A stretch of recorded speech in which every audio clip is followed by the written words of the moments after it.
folks, welcome to the Prepared Homestead. This is Travis. Thank you all for stopping by to watch.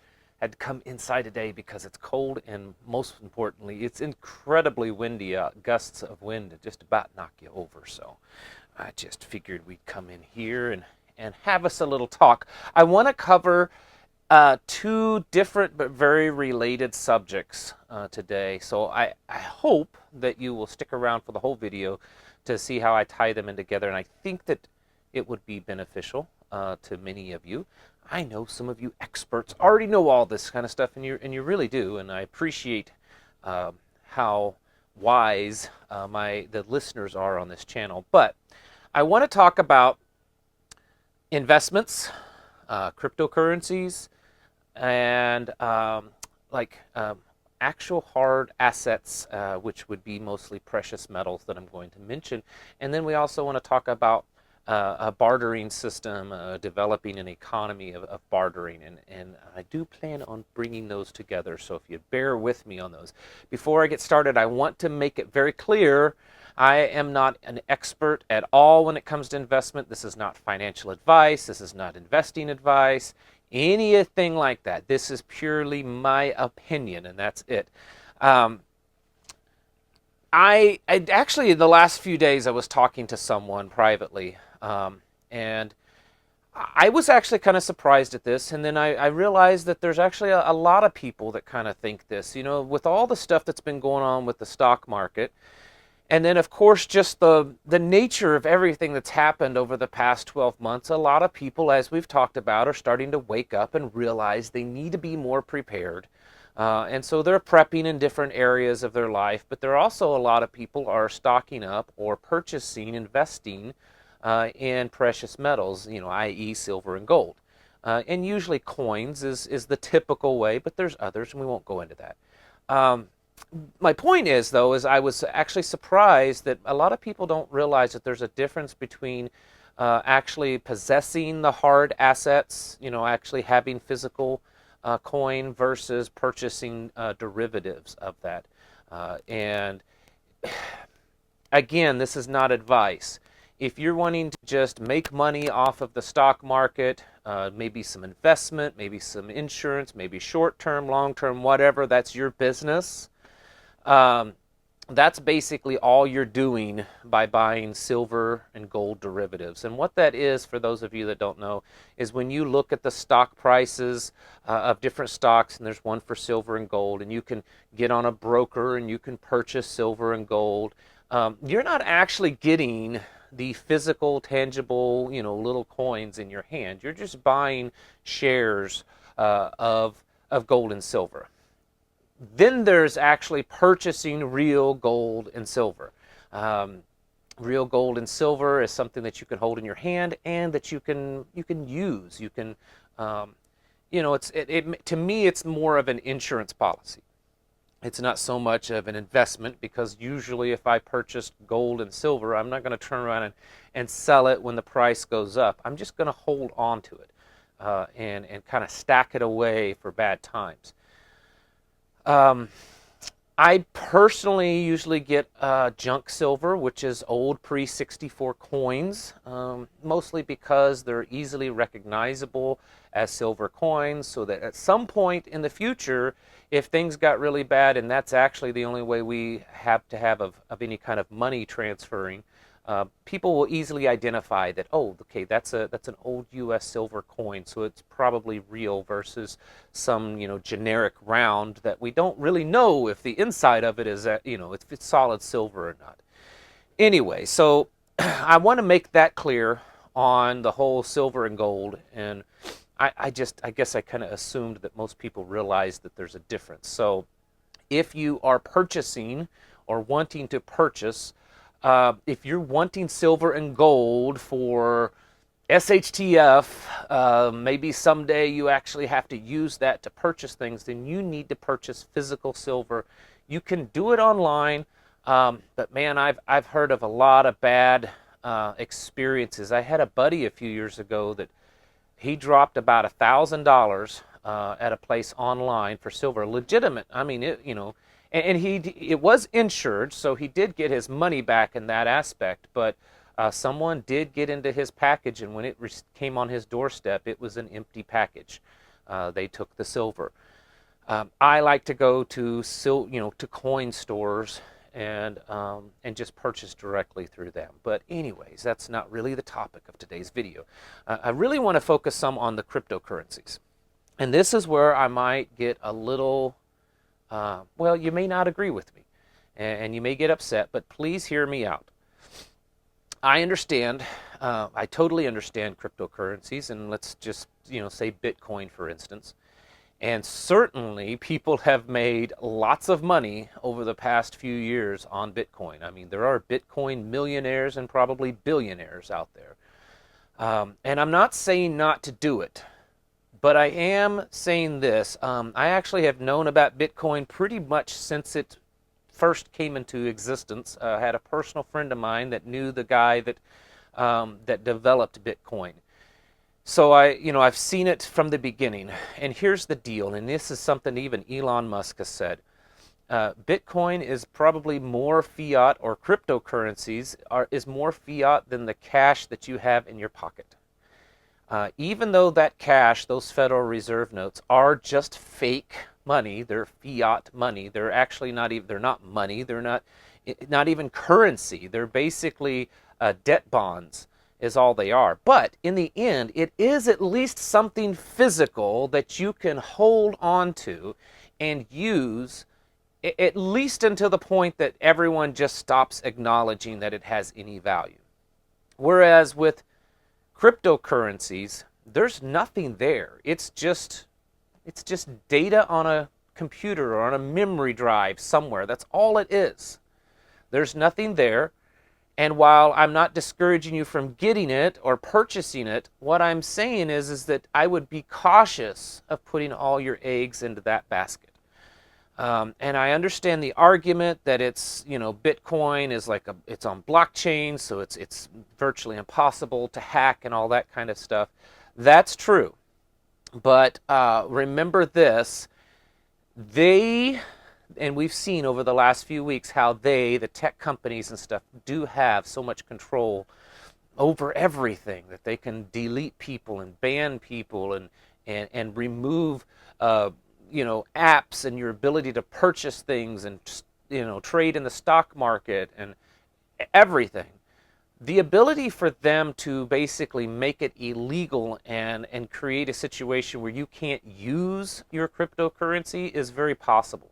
And I want to point this out from India. They are working on a law right now in India that would make all cryptocurrencies illegal, and that they would be developing their own digital currency. So if they make cryptocurrencies illegal, businesses would have to either abide by them or go out of business or even face criminal charges. And you would probably face criminal charges if you used it. And if they make it so illegal, I would say that its value is probably going to start dropping. So I just want to caution that. Also, if you're purchasing cryptocurrencies, make sure, again, you're not purchasing like silver and gold derivatives, because you can do that with current cryptocurrency. Make sure you actually have the key to access the actual Bitcoins and that or cryptocurrencies. And I would keep it in cold storage, locked up to where you actually have it. But in the end, beware that there is, in fact, the new Treasury Secretary,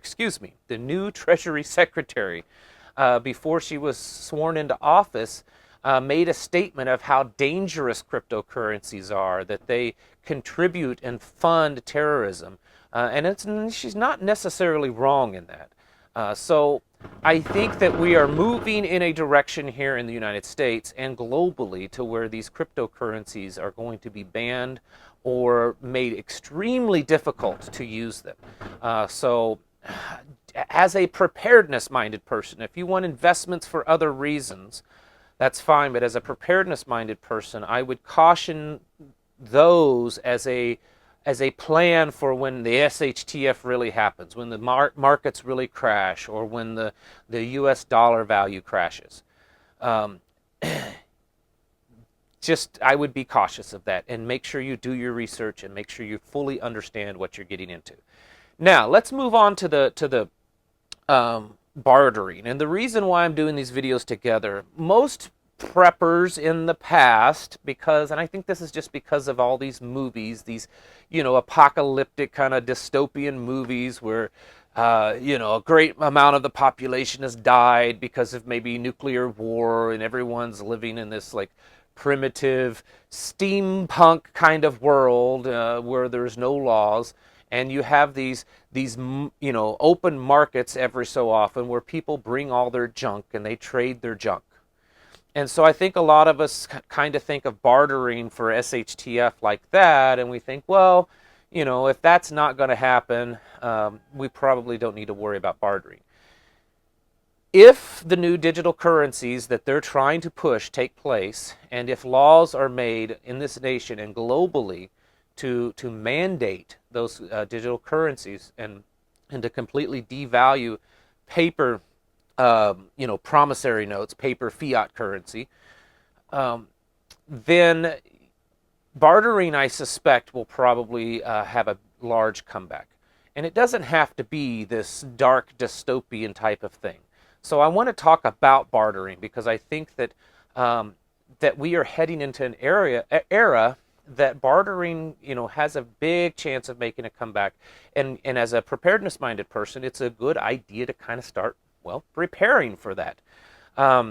Some tips to remember. Number one, think of bartering, especially during an apocalypse, much like you would do Craigslist today, even if I don't know if people still do Craigslist anymore. You don't meet someone at your home, basically. When you're bartering, unless this is a personal friend, someone that you know and trust, you're not going to meet someone at your home. You're going to meet at a designated area that's kind of neutral so that you can meet them. You don't want to, show everyone everything that you have in a bartering world. Remember, the laws of supply and demand are still going to apply, maybe even more so. So they have a demand for your items.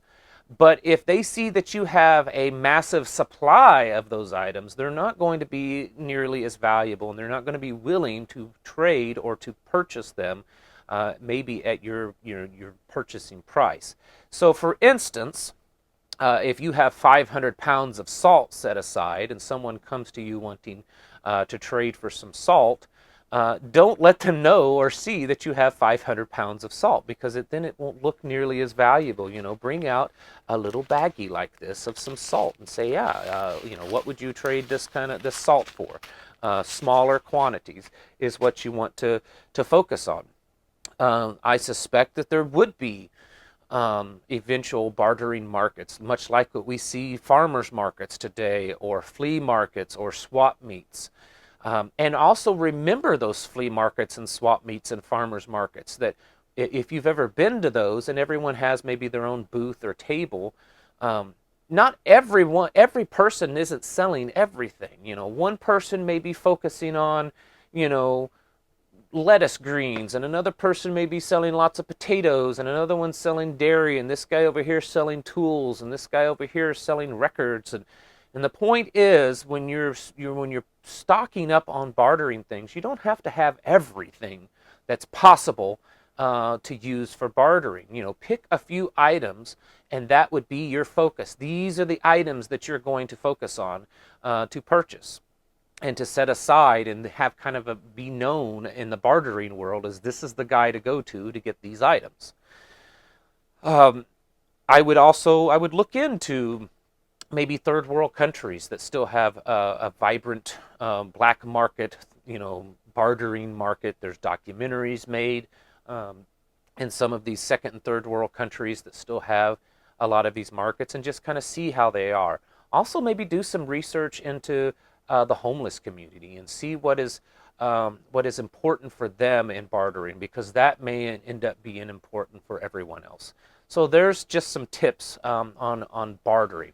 I want to mention a few things. I'm going to show you a few items. I was going to get everything out that I had, and I thought, no, you guys are smarter than that. You don't need to have me to show you every item.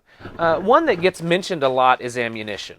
And I think it's a good one, but you also have to be careful, because You don't want everyone knowing how much you have. And I know that some of you guys have a lot of ammunition stocked away. So again, small little Ziploc baggies, these little snack size Ziploc baggies would probably be good.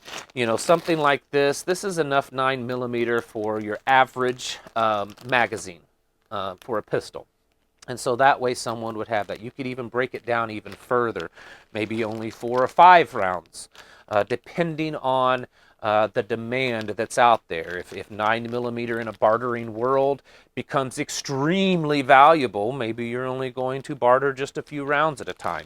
Same way with shotgun, 22, your common ammunitions. I've been one of those crazy kind of people that I purchase ammunition in the past when it's a good price, whether I own the gun or not that it would be used in. So I have ammunition for, well, guns that I don't even own. And part of the reason for that is that I can say, well, I've got a lot of variety of ammunition to barter. And it's also tends to be a good excuse to say, hey, I really need to purchase this rifle. I've got a whole case of ammo for it that I'm not using. Anyways, some other things to think of for bartering. Candles, lighters, matches. You know, candles like this, these tea candles are cheap, or other just little candles that you can get at the dollar store and Walmart. Keep them back. They work really well. People are going to want that kind of stuff. Food, of course, cans of soup. This kind of soup is the kind that's not condensed, so you can literally eat it right out of the can, even cold, or you can just heat it up in the can and eat it, and stuff like that works really well. Freeze-dried stuff. You know, I wouldn't be getting rid of too much of this because it's already expensive. But if someone is truly needing it and they're hungry, this might be what they would really want, and maybe they have something that you really need. They're hungry and you need something that they have. You can purchase this through my website that I work with My Patriot Supply. There'll be a link in the description below if you're interested in purchasing freeze-dried food. They come in the Mylar bags and also the number 10 cans. Along with the food, coffee, instant coffee is usually best because it has an indefinite shelf life. And again, I wouldn't bring out a big thing of instant coffee like this and spoon it out. I would already have it broken up into small amounts. Tools can work. Screws, nuts, bolts, things like that. People are going to want to have stuff like that. And then occasionally I find even brand new knives quite cheap, but you can also find used ones at times for just a few dollars. The idea with a bartering market in the world that we're headed in isn't necessarily a dystopian type of future. It would just be a future where there's going to be a lot of people that are going to resist this digital currency that will be able to track in every financial move a person makes. And so they're going to try to either completely not take part of that system or at least limit their partaking of that system. So they might want to do more bartering so that the powers that be aren't monitoring their every move, financial move, and where they're spending their money. So this is why I think that a bartering system could definitely make a comeback. And while you're planning and prepping for other things in your life, I would start planning and prepping for that. You know, a lot of things can be a bartering item. You know, old blankets, socks, wet wipes, toilet paper, lots and lots of things can be bartering. Also, your skills. Maybe you're an herbalist or a nurse, or maybe you're a mechanic or a carpenter or a blacksmith or someone that's just a jack of all trades, fix-it kind of guy. Maybe you're really good at baking and someone has flour and you're good at baking, and you kind of come together. This actually has been going on for many centuries. In fact, even within the 20th century, bartering was still an active thing in the United States. And even out here in the country, you still see a lot of people bartering. Someone happens with me and my neighbors. Maybe I need to use something of his, and then he uses something of mine, or we just barter in that way. He has a roll of old fencing that I need, and I trade him maybe something that I have for it. This is still a commonplace in most of the world, and I feel that with all the things that's happening, we're going to see a comeback of bartering. So be prepared for that. Be prepared with learning how to do it safely and properly, and prepared in having the stuff set aside to actually partake in a bartering market. Because again, I think it's on a big comeback, or at least will be in the near future. All right, folks, thank you all for watching, and I'll catch you in the next video.